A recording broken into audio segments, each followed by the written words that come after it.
नमस्कार। प्रभु राम के व्यक्तित्व और जीवन को समझने के इस प्रयास में आपका स्वागत है। यह वार्तालाप श्रृंखला राम को जानने, समझने और मन में बसाने के लिए है। इसमें मैं योगिता पंत अपने मार्गदर्शक एवं गुरु अनिल चावला जी के सम्मुख कुछ जिज्ञासाएं प्रकट करती हूँ और वे समाधान करते हैं। आइए इस वार्तालाप का आनंद लें। अनिल जी, बहुत बहुत स्वागत है आपका। नमस्कार। अनिल जी, पिछली बार आपने बताया था कि सुग्रीव ने लक्ष्मण को सीता को ढूंढने का आश्वासन दिया था। फिर उसके पश्चात क्या हुआ? अब सुग्रीव पूरी तरह कार्य करने के मनस्थिति में आ गए थे। जी। पहले उन्होंने जब आदेश दिया था सेना को एकत्र करने का, जी। तो एक ऐसा ढीला ढाला आदेश था, खाना पूर्ति थी। जी। अब जो उन्होंने आदेश दिया जी। वो बहुत गंभीरता से आदेश दिया। जी। उन्होंने हनुमान को बुलाया, जी। वहीं पास में ही खड़े थे हनुमान, और उनको एक एक क्षेत्र का नाम लेके कहा जी। कि इस क्षेत्र में तुम विशेष दूत भेजो, जी। और यहाँ पर ये मिलेगा, यहाँ पर ये मिलेगा, यहाँ पर ऐसे वानर हैं। हर पूरे भूमंडल में जी। जहाँ जहाँ उनका साम्राज्य था, जहाँ जहाँ वानर, लंगूर, रीछ जी। रहते थे, उनके पास दूत भेजने का नाम ले लेके आदेश देने का निर्देश हनुमान को दिया। जी। साथ में कहा कि जहाँ पहले दूत जा चुके हों, जी। कि मैंने पहले आदेश दिया था तो दूत चले गए होंगे, जी। उनके पीछे फिर से भेजो, कि जी। वो ढीला ढाला मामला नहीं होना चाहिए। जी। पूरी गंभीरता से जी। सबको ये समझाया जाए कि आना ही है, ये राजा का आदेश है, इसमें कोई ढीलम पोल करना, टालम मटोल करना नहीं चलेगा। जी। और सबको ये भी समझा दो जो 10 दिन में यहाँ नहीं पहुंचेगा जी। उसको मैं मृत्यु दंड दूंगा। जी। अब इसी गंभीरता, जी। पूरी गंभीरता के साथ जी। आदेश, जी। साथ में दंड का प्रावधान, जी। विशेष दूत भेजना जो तेजी से जा सके, जी। और पूरे क्षेत्र को में हर जगह जहाँ वानर हैं, जी। रीछ हैं, लंगूर हैं, वहां जी। पहुंच सके। ये उन्होंने तुरंत कार्य को प्रारंभ कर दिया। जी। ये सुग्रीव का आदेश सुनने के बाद फिर वानर किष्किंधा में एकत्रित हो गए थे। बिल्कुल, भारी संख्या में जी। दूर दूर से वानर आए, हिमालय पर्वत से, कैलाश पर्वत से, विंध्याचल से, पश्चिम में समुद्र के पास से, पूर्व में समुद्र से, जी। सब ओर से, नदियों से, गुफाओं से, सब ओर से बड़ी भारी संख्या में, लाखों करोड़ों की संख्या में जी। जो यूथपति थे, जो उनके नेता थे, जी। उनके नेतृत्व में वानर, लंगूर, रीछ सब एकत्र होने लगे। जो अपने क्षेत्र से आ रहा था, जी। तो वो वहां का यदि कोई विशेष फल फूल है जी। तो वो भेंट के रूप में सुग्रीव के लिए ला रहा था, क्योंकि सुग्रीव राजा थे। राजा। जी। तो राजा के पास आए तो भेंट दें, जी। और ऐसे करके सब पहुंचने लगे और राजा को भेंट देने लगे। जी। जब सारे वानर एकत्रित हो गए थे, फिर सुग्रीव राम जी के पास गए होंगे मिलने के लिए, और उन दोनों में फिर क्या वार्तालाप हुआ? अभी तक सब कार्य प्रारंभ कर दिया था, जी। पर अभी तक सुग्रीव राम से मिलने नहीं गए थे। जी। मन में कुछ संकोच जी। कि पहले काम किया नहीं, जी। अब कुछ कर लूं तब जाऊं। जी। तो लक्ष्मण ने संकोच समझा और उनसे कहा कि यदि आपको ठीक लगे तो आप किष्किंधा के बाहर भी निकलो। जी। तो सुग्रीव समझ गए कि किष्किंधा के बाहर निकलने की जो बात की जा रही है वो किस ओर निकलने की बात की जा रही है। जी। तो उन्होंने कहा आपका सुझाव बहुत अच्छा है, जी। हम अभी चलते हैं। जी। पालकी बुलाई, इसमें लक्ष्मण को भी बिठाया, सुग्रीव सुग्रीव बैठे जी, और जहाँ जिस गुफा में जी, राम रह रहे थे, जी, ये पूरी सेनाओं के साथ, जी, बहुत विशाल सेनाओं के साथ सुग्रीव पहुंचे। जी, सुग्रीव को सेनाओं के साथ आता देख के राम बहुत प्रसन्न हुए। जी, सुग्रीव पहुंचे उनके पास। पहले तो संकोच पूर्वक केवल हाथ जोड़ के खड़े हुए सामने, जी, फिर उनके चरणों में अपना मस्तक रख दिया। जी, राम ने बहुत आदर और प्रेम से सुग्रीव को उठाया, अपने गले लगाया, बोला नहीं तुम मेरे मित्र हो, जी, मित्र का स्थान तो बगल में है, जी, चरणों में नहीं है। जी, और उन्हें पूरे आदर से फिर बिठाया जी, और राम ने दो बातें बस कही। जी, जो दो बातें उन्होंने सुग्रीव को कही वो हम सब के लिए बहुत बड़ा संदेश। जी, उन्होंने सुग्रीव से कहा कि जो धर्म, अर्थ और काम जी, इनका समय अनुसार विभाजन करके इनका सेवन नहीं करता, जी, वह सफल नहीं होता। जो इनका समय अनुसार विभाजन करके सेवन करता है वह श्रेष्ठ व्यक्ति है। जी, जो व्यक्ति केवल काम का आनंद लेने में डूब जाता है, जी, अर्थात समय अनुसार धर्म और अर्थ का जी, नहीं करता, जी, तो उसकी स्थिति कुछ इस प्रकार है जैसे एक पेड़ की आगे की टहनी पे कोई सोया हो।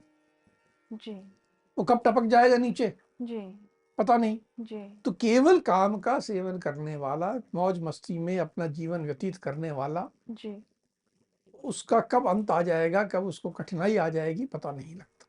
जी, तीनों, धर्म, अर्थ, काम का मौज मस्ती भी करनी है जीवन में, जी, लेकिन साथ में जो मेरे कर्तव्य हैं उनका पालन करना है, जो मुझे संसाधन इकट्ठे करने हैं, उनका संसाधन का ध्यान करना है, जी, वह भी करना है। जी, तो ये बैलेंस जो रखता है वही श्रेष्ठ है। जी, और साथ में कहा कि जो राजा शत्रुओं का वध करने में और मित्रों का संग्रह करने में, जी, राजा को दोनों बातें चाहिए कि शत्रु से युद्ध करे, उसे समाप्त करे, जी, और अपने मित्रों को संभाल के रखे जी, ताकि उसके ज्यादा से ज्यादा मित्र हों। जी, जो राजा ऐसा करता है जी, वही सफल होता है, जी, और जो ऐसा करते हुए धर्म, अर्थ और काम का जी, समयानुसार सेवन करता है जी, वही धर्म के फल का भागी होता है। अब ये जो बात उन्होंने सुग्रीव को कही, जी, ये हम सब के लिए भी बहुत बड़ा उपदेश है जी, कि हमें जीवन में एक बैलेंस बना के रखना चाहिए। जी, मौज मस्ती करनी चाहिए, जी, लेकिन समयानुसार। पहले धर्म का ध्यान करें, फिर अर्थ का ध्यान करें, फिर मौज मस्ती का भी आनंद उठाएं। जी, उन्होंने समझाया। उन्होंने कहा कि राम ने सुग्रीव से कहा कि अब एक बहुत बड़े उद्योग करने का, बहुत बड़ा प्रयास करने का समय आया हुआ है। जी, मैं चाहता हूं कि तुम अपने मंत्रियों के साथ जी, विचार करके उस दिशा में काम करो। जी, सुग्रीव ने जी, इस बहुत संक्षिप्त सी बात का संक्षिप्त ही उत्तर दिया। जी, ने कहा कि मैं आज जो राजा हूं आपके कारण, जी, आपका मुझ पे बहुत उपकार है, आपकी कृपा से ही मैंने सब सुख भोगे। जी, और जो व्यक्ति अपने किए हुए उपकार का अवसर आने पर बदला नहीं चुकाता है, जी, वह तो धर्म को कलंकित करने वाला व्यक्ति है, वह नीच व्यक्ति है। मैं ऐसा व्यक्ति नहीं, जी, मैं धर्म को कलंकित करने वाला व्यक्ति नहीं हूं। जी, मैं अपने धर्म का पालन करूंगा। जी, यह जो सेना एकत्र हुई है, जी, उन्होंने अपनी सेना का परिचय दिया जी, कि ये इस प्रकार सेना एकत्र हुई है, जी, और ये आपके जो कार्य है जी, उसी के लिए एकत्र हुई। राम सुग्रीव की बात सुन के बहुत प्रसन्न हो गए, जी, उसको फिर से गले से लगाया जी, और कहा कि मुझे तुमसे यही उम्मीद थी। जी, जो कुछ तुमने बातें कही ये तुम्हारे अनुरूप है। तुम जैसा श्रेष्ठ व्यक्ति जी, ही ऐसी बातें कर सकता है। इन से मुझे कोई आश्चर्य नहीं हुआ है। जी, तुम ऐसे ही श्रेष्ठ व्यक्ति हो और जी, तुम जो कर रहे हो बिल्कुल तुम्हारे अनुरूप है। ऐसा जी, करके बहुत उसकी प्रशंसा की जी, और प्रोत्साहित किया। जी। ये जो वानरों की सेना एकत्रित हो गई थी, तो ये किस प्रकार की थी? उनके यूथपति कौन थे? उनके सेनापति कौन थे? ये बहुत विस्तार का विषय है। मैं बहुत संक्षिप्त में बताऊं जी, कि कुछ लोगों के नाम, क्योंकि शायद ये बाद में फिर आए, जी, और हर एक जो इनमें नाम ले रहा हूं मैं, वो अपने साथ लाखों करोड़ों सैनिकों के साथ पहुंचा था। जी, शतबली नाम के थे। तारा जो सुग्रीव की पत्नी है उसके पिता जी, आए थे।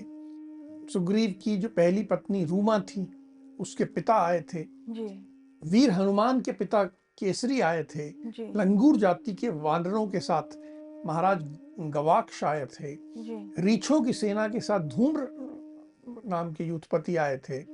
पनस, नील, गवय, दरीमुख दो भाई थे, मैंद और द्विन।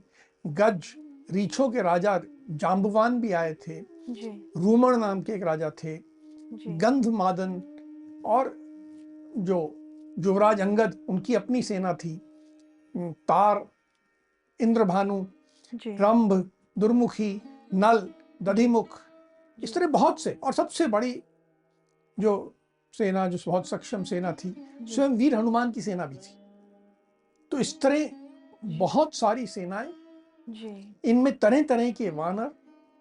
जो हिमालय के पास से आए थे वो बिल्कुल सफेद रंग के थे, जी, उनके बाल भूरे थे। जी, कुछ बिल्कुल काले थे, कुछ जी, लाल रंग के थे। जी, लंगूर जी, अलग मुंह वाले थे, रीछ अलग थे, और ये सब बहुत बलशाली ऐसी सेना एकत्र हुई थी। और इन सब का परिचय जी, सुग्रीव ने राम से करवाया। अब सुग्रीव ने राम जी को अपनी जो सेनाएं थी उनका परिचय दिया। फिर सुग्रीव ने राम जी से कुछ आदेश भी मांगा या दिशा निर्देश मांगे कि अब क्या करना है? बिल्कुल का उन्होंने सारी सेनाओं का परिचय दिया और जी, कहा ये सारी सेनाएं आपके अधीन हैं, जी, ये आपके सेवक हैं, आपके किंकर हैं। जी, ये सब बहुत बलशाली हैं। इनमें से अनेकों जी, वानर और रीछ ऐसे हैं जो कि इच्छा अनुसार रूप बदल सकते हैं, जी, और कई उनमें से ऐसे हैं जो किसी में 100 हाथियों का बल है, किसी में 1000 हाथियों का बल है। जी, ऐसे बलवान हैं। जी, इनमें से बहुत से जल और थल दोनों पर समान रूप से चल सकते हैं। जी, तो ये जल पर भी जा सकते हैं। और ये सब जो एकत्र हुए हैं, ये यहाँ उपस्थित हैं, जी, ये आपकी आज्ञा चाहते हैं। जी, आप जैसी आज्ञा करें जी, उसी के अनुसार ये आगे का काम करें। जी, तो राम ने जब ये सुना कि मुझे आज्ञा देनी है, जी, तो उन्होंने कहा नहीं, अभी मुझे आज्ञा नहीं देनी है। पहले हमें सीता का पता लगाना है। सीता कहाँ है, वे जीवित है या नहीं है, कहाँ उसको छुपा के रखा गया है, जी, रावण कहाँ निवास करता है, जी, ये सारी बातें पता लगानी। और ये सब जो बातें पता लगानी हैं, जी, हे महाराज सुग्रीव, ये आपके ही हाथ में है। इस विषय में न मैं और ना मेरा भाई लक्ष्मण कुछ कर पाएंगे। हम इस बारे में कोई निर्देश नहीं देंगे। जी, जब आप पता लगा लोगे जी, कि सीता कहाँ है, जी, तो हम लोग बैठेंगे जी, और आगे क्या करना है, क्या कर्तव्य है, क्या उचित है, उसके बारे में मिलजुल के हम तय करेंगे। लेकिन जी, उससे पहले का जो काम है जी, कि सीता को खोजने का काम, जी, वह आपको पूरी तरह आपको ही करना है। इस विषय में मेरे तरफ से कोई निर्देश नहीं है। आप अपना बुद्धि, योजना और अपनी सेनाओं और अपने वीरों का उपयोग करें जी। और पता लगाएं कि सीता कहाँ है। राम जी से इस तरह से सुन करके फिर सुग्रीव ने सीता की खोज के लिए क्या योजना बनाई और क्या सेना को निर्देश दिए? अब सारा जिम्मेदारी मिल गई। जी। तुरंत सुग्रीव ने निर्देश देना प्रारंभ किया। जी। पूर्व दिशा में जाने के लिए विनत नामक एक यूथपति को कहा जी। कि तुम अपने साथ 1,00,000 वानर वीर लेके जाओ और पूर्व दिशा में जाओ। अब पूर्व दिशा का सुग्रीव ने पूरा वर्णन दिया, यहाँ जाना है, इस पर्वत पे जाना, इधर जाना। और ये वर्णन देते हुए पूर्व दिशा में जी। लगभग यव द्वीप और सुवर्ण द्वीप, जिसे आज हम जावा कहते हैं, इंडोनेशिया कहते हैं, जी। वहां तक का सुग्रीव ने वर्णन दिया कि तुम्हें वहां तक जाना है जी। और एक एक बगीचा, एक एक महल, एक एक स्थान सब देखना है। वहां तुम्हें ऐसे लोग मिलेंगे, ऐसे लोग मिलेंगे। सुग्रीव जी को सब जानकारी थी। जी। पूर्व दिशा का उन्होंने विनत नाम के यूथपति को जिम्मेदारी सौंपी। जी। पश्चिम दिशा के लिए जी। वे अपने ससुर जी। सुषेण यानी तारा के पिता, जी। उनके पास गए। जी। वहीं पर साथ में महर्षि मरीचि के पुत्र अर्चिष्मान बैठे थे जी। और मारीच भी महर्षि मरीचि के पुत्र थे, वो भी थे। उन तीनों को कहा जी। कि आप लोग पश्चिम दिशा की जिम्मेदारी संभालिए। जी। और पश्चिम दिशा के लिए उनको जी। निर्देश दिए, वैसे ही विस्तृत निर्देश जी। कि आपको हिमालय में जाना है, हिमालय के आगे जाना है। सारे निर्देश उन्हें, पश्चिम दिशा में हिमालय नहीं है, मैं गलत बोल गया। हाँ। पश्चिम दिशा में सागर की ओर, क्योंकि वो लगभग कर्नाटक के पास थे, तो जी। सागर की ओर। उत्तर दिशा में हिमालय है। जी। उत्तर दिशा के लिए जी। शतबली नामक के यूथपति को जिम्मेदारी दी गई जी। और उनको कहा गया कि आपको हिमालय और हिमालय के आगे जी। तक जाना है। जी। इस तरह करके पूर्व, पश्चिम, उत्तर की जिम्मेदारियां दी गई। जी। अभी आपने कहा कि पूर्व, पश्चिम और उत्तर की जिम्मेदारी दी गई। फिर दक्षिण में भी किसी को भेजा होगा, वहां पे किसको भेजा? दक्षिण दिशा बड़ी महत्वपूर्ण थी। जी। ये सुग्रीव भी जानते थे जी। कि रावण लंका में रहता है और लंका जो है दक्षिण दिशा में है। जी। तो यहाँ की जो टीम बनानी थी जी। वो सबसे महत्वपूर्ण टीम जी। थी। तो इस टीम का नेतृत्व करने के लिए जी। युवराज अंगद को जिम्मेदारी सौंपी गई जी। और इसमें जी। सबसे ज्यादा चुने हुए, सबसे ज्यादा सक्षम जी। वीर रखे गए। इसमें अग्निपुत्र नील थे, जी। सबसे महत्वपूर्ण वीर हनुमान, जी। ब्रह्मा जी के पुत्र जामवान जी। और लगभग 15 और वानर वीर। जी। सब एक से एक पढ़कर यूथपति, एक से एक सक्षम, जी। जो कि हर तरह की विद्या में सक्षम हों। जी। इनको दक्षिण की जिम्मेदारी दी गई। जी। इन्हें कहा गया कि आपको दक्षिण में ऐसे ऐसे जाना है, पहले इन पर्वतों को देखना है, इन जी। स्थानों को देखना है और फिर दक्षिण में लंका पहुंचना है, जी। जहां रावण का निवास है, जी। वहां ढूंढना है। जी। और अगर वहां ना मिले तो लंका के आगे भी जाना है। जी। आगे ऐसा पर्वत मिलेगा, ऐसा स्थान मिलेगा। ये सब सुग्रीव जी ने पूरी जानकारी दी। जी। साथ में समझाया कि मुझे आपसे बहुत उम्मीदें हैं। जी। मुझे उम्मीद है कि आप लोग जी। सीता का पता लगा के ही आओगे। जी। जो मुझे आके सूचना देगा कि सीता जी यहाँ हैं, वो मेरा हमेशा प्रिय होगा। जी। वो सदा मेरे समान वैभव का भोग करेगा। यदि उसने कुछ बहुत सारे अपराध भी किए हों तो भी मैं उसे अपने बंधु के समान मानूंगा। यानी जी, कुछ इनाम स्वरूप जी, इस उनको कहा गया। और ये जितने लोगों को भेजा गया था, जी, सबको एक बात कही गई थी, चाहे वो पूर्व में हो, पश्चिम में हो, उत्तर में हो, दक्षिण में हो, हुँ। कि आप सबको 1 माह के अंदर-अंदर लौट आना है। समय सीमा तय कर दी थी। ये सीमा तय कर दी कि आपको 1 माह के अंदर लौट आना है, उसके बाद हम निर्णय करेंगे क्या करना है। जी, तो टारगेट दे दिया गया, काम बाँट दिया गया जी, और सबसे महत्वपूर्ण काम दिया गया दक्षिण के दल को, कि वहीं ज़्यादा आशा थी, कि जी, वहीं मिलने की उम्मीद है। जी। अब जब ये वानरों की जो सेना है वो प्रस्थान कर रही थी, तो सुग्रीव और राम ने कुछ उनको निर्देश दिए, विशेष निर्देश? हाँ, ये जो दक्षिण को जो सेना जा रही थी, जी, सेना नहीं मतलब ये जो ग्रुप जा रहा था, जो एक दल जा रहा था 15-20 लोगों का, जी, उसमें सुग्रीव ने अगुवा तो बनाया था युवराज अंगद को, जी, लेकिन विशेष निर्देश दिए वीर हनुमान को।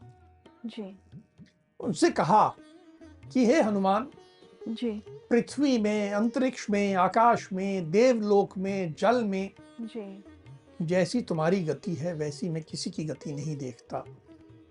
तुम में वो क्षमता है कि तुम्हारे सामने कोई अवरोध नहीं आ सकता। जी, तुमको संपूर्ण लोकों का ज्ञान है, जी, तुम सब तरफ की बातें जानते हो।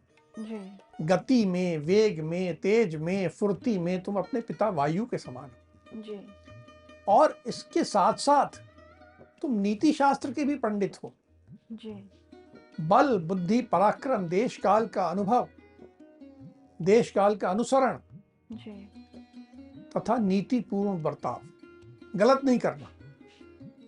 केवल जी, सफलता लेने के लिए कुछ भी गलत कर लो, जी, ये हनुमान की प्रकृति नहीं है। जी, ये सब कुछ तुम्हारे अकेले व्यक्ति हो जिसमें एक साथ मिलता है।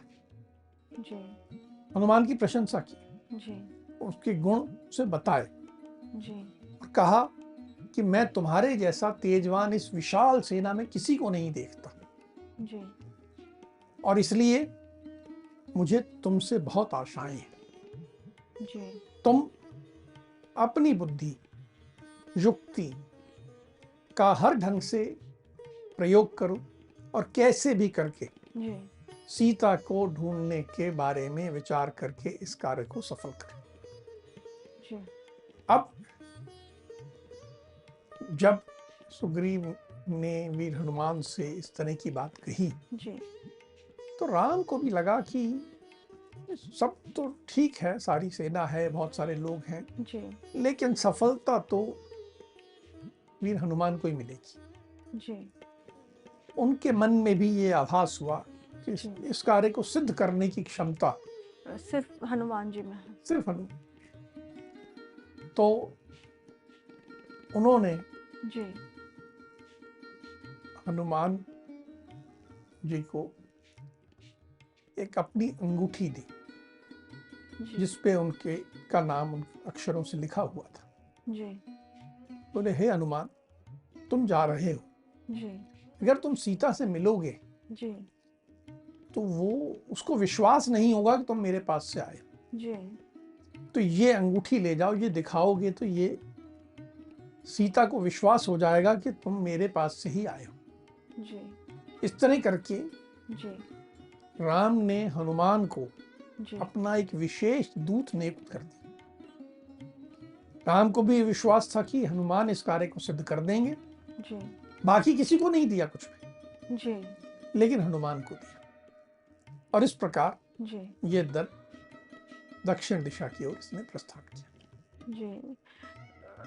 अभी ऐसा प्रतीत होता है कि सुग्रीव पूर्णतः गंभीर हो गए थे, जिस तरह से उन्होंने सेनाओं को निर्देश दिया सीता की खोज के लिए।